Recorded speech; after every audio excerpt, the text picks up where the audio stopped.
The Rocky Mountain Rally is the only rally in the Canadian National Series west of Ontario. This time it was held in the Pincher Creek area, running into the surrounding countryside for 500 kilometers, 290 of that in special stages, where the driver's objective is to make it from point A to point B in the quickest time possible. In your estimation, what does it take to be a good rally driver? I think you could be mentally, not mad, but mentally be able to keep on driving under your limit and don't go over your limit, but on the other hand, as near the limit of yourself and as limit of a car and tires and conditions. Lots of practice. You don't know what your limitations are until you go beyond them. Experience, calmness,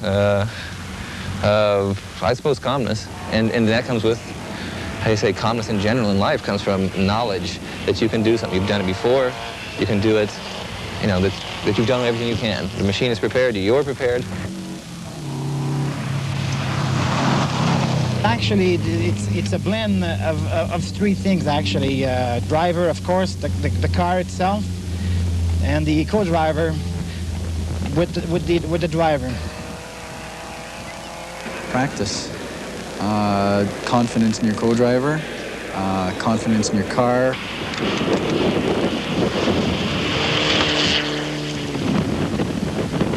Timeout 1934. 34? Yep. 2-minute intervals. Good luck, guys. Have fun. Yeah.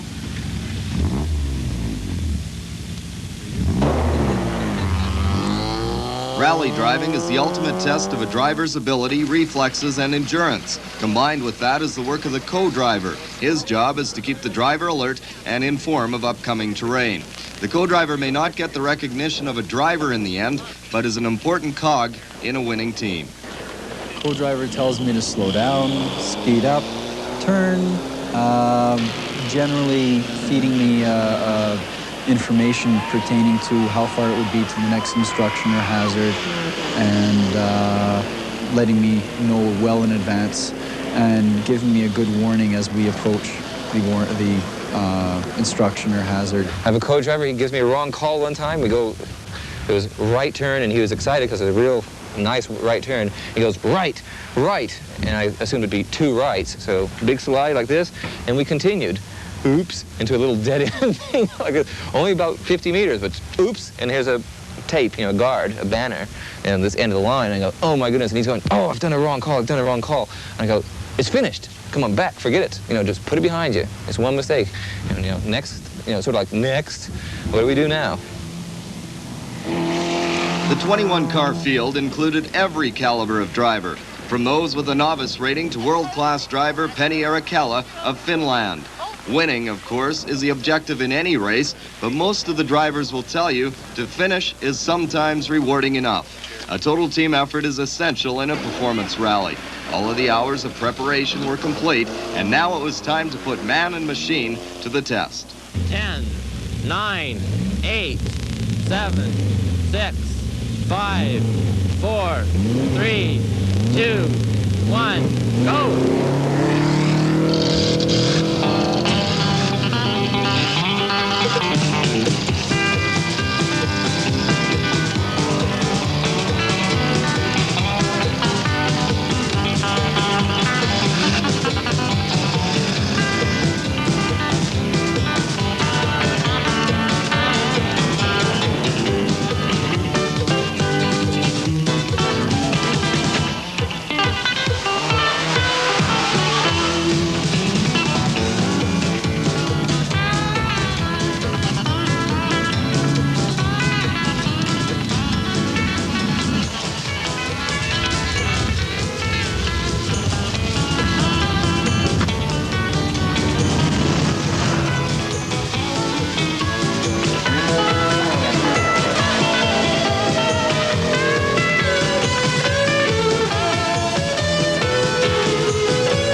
Each car is put through a barrage of punishment, more than an everyday car. At many points, the pedals to the metal, so to speak.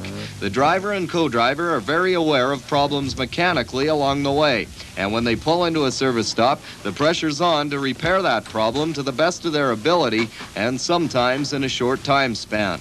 The difference between a successful rally and not finishing often relies on the work done at a service stop. In this particular rally, there were 4. So we lost the intercom, so I can't hear the co-driver calling the turns. It's too noisy inside. Does that work? Okay. I'm still getting the bolt off it. Okay. Jammed up here. No, relax. We got time. Okay, things are tight under here. Lots of mud, though. Stayed on the road. Lost a little bit there. It was pretty fast coming, like it was mostly downhill, and it was pretty icy and wet, and it's icy. all kinds of weird conditions. So we were sort of cross between trying to be on the brakes and trying to be on the gas. Is a little bit of everything, eh? But So it's pretty challenging up there. Somewhere between challenging and scary. I gotta find a spark plug right. Yeah, it's the 3rd time I've rolled the car with car number 3. I think I'd learn. Last time I crashed this car was in 1983, and we went off pretty bad off a cliff, so there's no chance we were going to get back on the road. It took a 3-ton record to drag the car back up, so I enjoy it. Lots of fun, yeah. I don't enjoy doing this, but that's part of the game, I guess. The higher RPMs are starting to pop a little bit, so.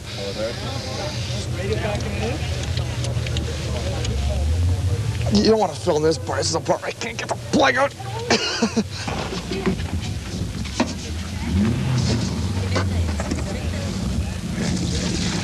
Is this mixed now or what? No, this is straight. Okay. Did you check the front suspension? Yeah, well, I'll do it from underneath. Okay, that one's ready. Because I see you're your own mechanic, are you? Yeah. things like what we're doing now is looking around. I mean, tires are expensive. Everybody, moans about tire prices. Look around, putting the best on the front, which is my drive, because it's front drive. Best, it's my steering. All the stuff in front drive is in the front. So the best tires I own are going right now in the front, and secondary things in the back, and then even worse, the spares. All right. So this is the fun part. Getting these little buggers started.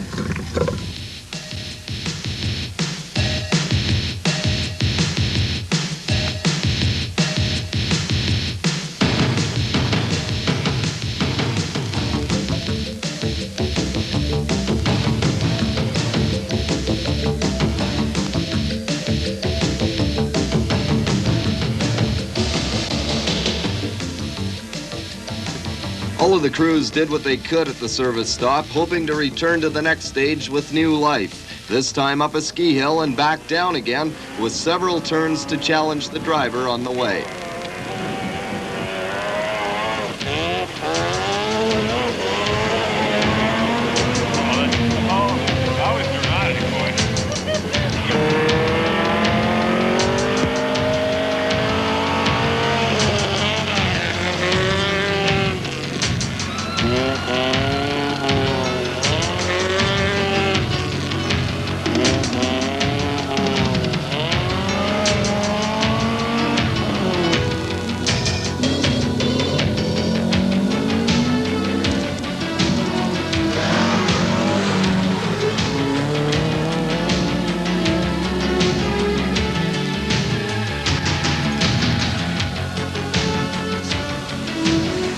Now this is a production car, which means a car that you could buy at your showroom. Here we have it at Hill Hill. We'll take this curve here. You've noticed that I never touched the brake, actually. Just you brake by sliding.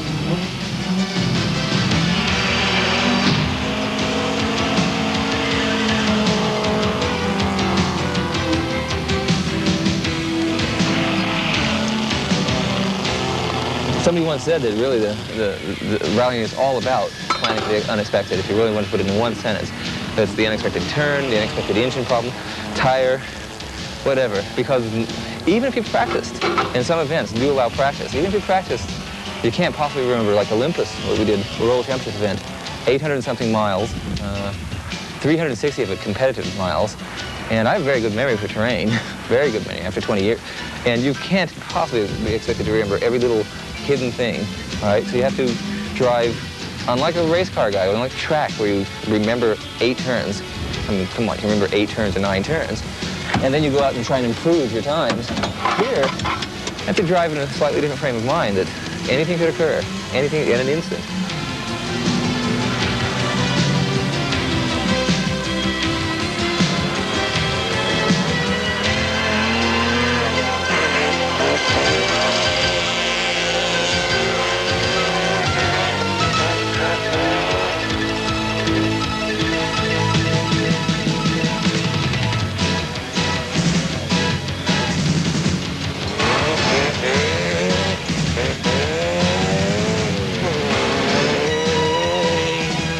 Some rallies are car breakers, noted for car breakers. They pound the heck out of the car, but I haven't found any real rust spots in this rally, and the roads are challenging, so I enjoy it. Lots of fun, yeah.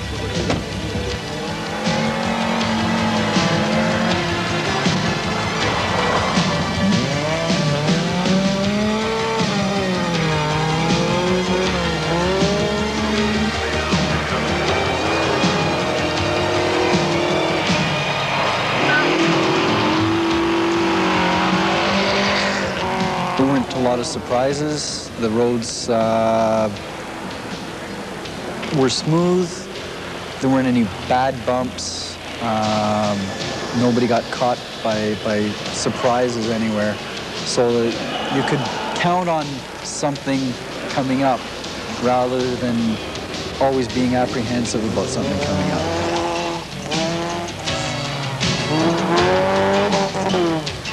Rally used to be run in roads like this. It used to be called car breakers. Not anymore, actually. Usually rally are held in good road. Very twisty, some of them very fast, which I like fast roads. We were hitting speeds close to 115 mile an hour this morning, and then later on in the afternoon too. Rally driving is a test of a driver's and co-driver's ability. The course organizers look for a variety of terrain to do that, from hilly countryside to straightaway gravel roads.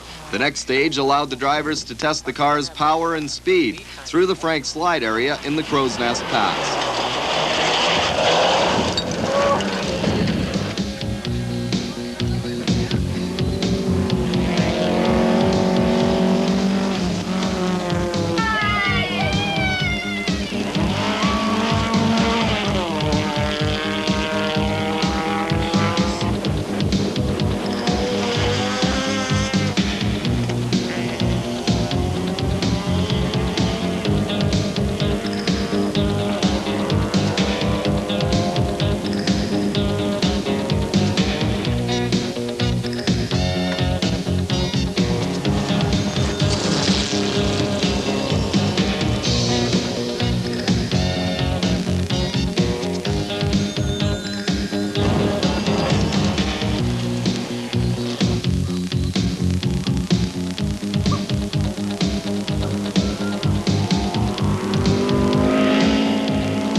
The day had its effect on the drivers and co-drivers mentally and physically. 500 kilometers of roads challenging their every move.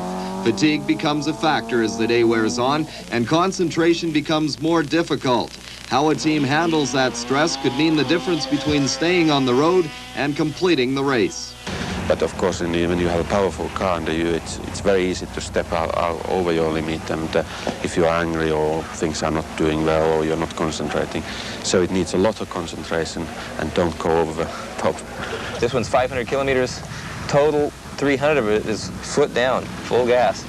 300 Ks, which is a fair amount to concentrate, not crash it, and go as fast as you possibly can. That's a real challenge, you know, stay awake and throughout the 12 hours that we were driving, especially with all the breaks we had. And you just got to talk to yourself, you know, it's okay. You know, we got to take it easy. We got to bring the car home. We had a 9-minute lead coming in here. You know, how fast is fast? You know, how fast do you really have to go? And keep the car all in one piece. The problem with fatigue is it's hard to stay calm in your mind when things get a little out of control. And downhill in fourth gear, things are oftentimes out of control.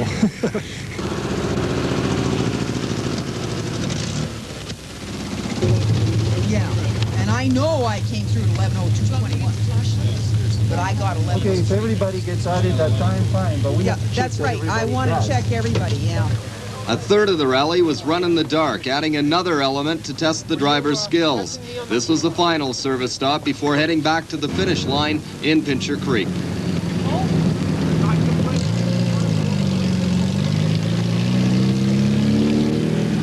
You have the disadvantage of only seeing as far as your lights go down the road, so it's a little more reaction.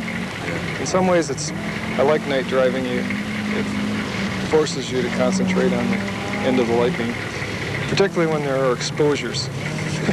In the daytime, it's hard to ignore it when you can look off the edge and see a serious problem. There's no comparison.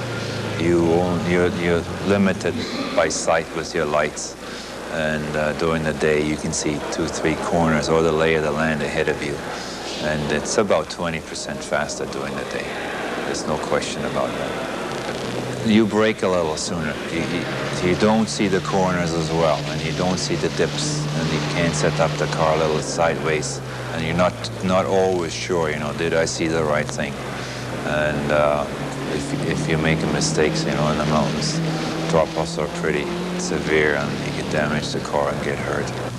When the dust settled around midnight, 13 hours after the start, it was the team of Bo Skorinek and Brian Pete of Saskatoon winning overall with a combined stage time of 127 minutes, 36 seconds.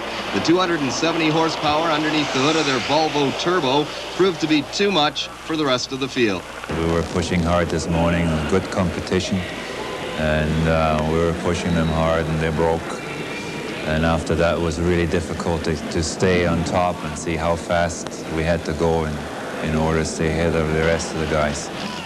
In second spot, 10 minutes behind, was the Plymouth Fire Arrow of Brent Redford and Aziz Meckley. Third in the production B class went to Dan Gilliland and his wife Betty Ann of Michigan in their Shelby Charger Turbo. And in fourth, the winner of the production A class was the team of Jacques Besner and Gilles Lacroix of Quebec in their Toyota Corolla GTS. Of the 21 cars that started the Rocky Mountain Rally, 15 finished. Satisfying to those 15, of course, but for the 6 who didn't complete the rally, the realization there's always a next time. For these drivers, it may not be long before they compete in a rally again. It's a growing sport in North America, gaining interest year to year, but it has a long way to go to attain the popularity and status of road rallying in Europe. Some rallies, bigger rallies, like RAC rally in UK, we can have in one special stage over 100,000 people watching. So that's more than in any of the Formula 1 races, for example. So it's incredible. The problem really is that it's a bit too popular in Europe. We have too many spectators. But and also the cars are more cars. Even in the small rallies in Finland, where I come from, we have 200 cars per rally, and even another 200 cars wanted to go, but they didn't get into entry. So that's how popular it is. I was in the woods at Olympus and talking after we broke gearbox, and talking to some old guy just standing around, and he goes, I had a neighbor, and he's saying to me, "You gotta go see this thing. You don't believe it. These cars are going so fast on these roads." And he's going, "Come on, I go to work every day on these roads. I mean, how fast can a car go down these roads?" And he's talking to this, and he goes, "My God, I simply couldn't believe it. I mean, this is the most incredible thing I've ever seen." The guy just was right. He was a normal person, a person you wouldn't think would be some sort of raving lunatic. He says, "I can't," and he's pulling his hair and throwing his hat around, and he says, "My God." He says, "Well, how many stages, how many things have you seen today?" He says, "I've been going all day, and I'm going to come all day tomorrow." There's high hopes for rallying in Canada. Events like this are really a boon to rallying, because the whole community of Pincher Creek's been behind it, and it's been really heartening for all the competitors I've talked to. A real community effort, and I hope we can come back again next year and many years to follow, because the whole area has been really nice, and the weather couldn't have been more cooperative either, so I've got no complaints at all. That appreciation was echoed by all of the drivers. Organizers, the Calgary Sports Car Club, residents of Pincher Creek, and the competitors themselves are looking forward to a Rocky Mountain Rally repeat in 1988. 2, 1, go!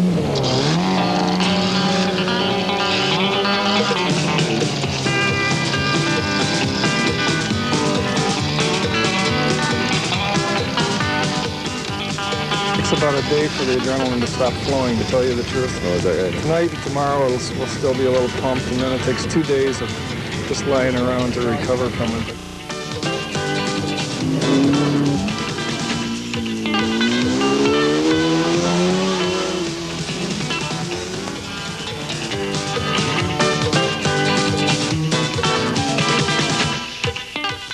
Tomorrow, Diana Ross takes you on a journey through gospel, soul, rock, Motown, funk, and reggae music in Red Hot Rhythm and Blues tomorrow at 7 on 2 and 7.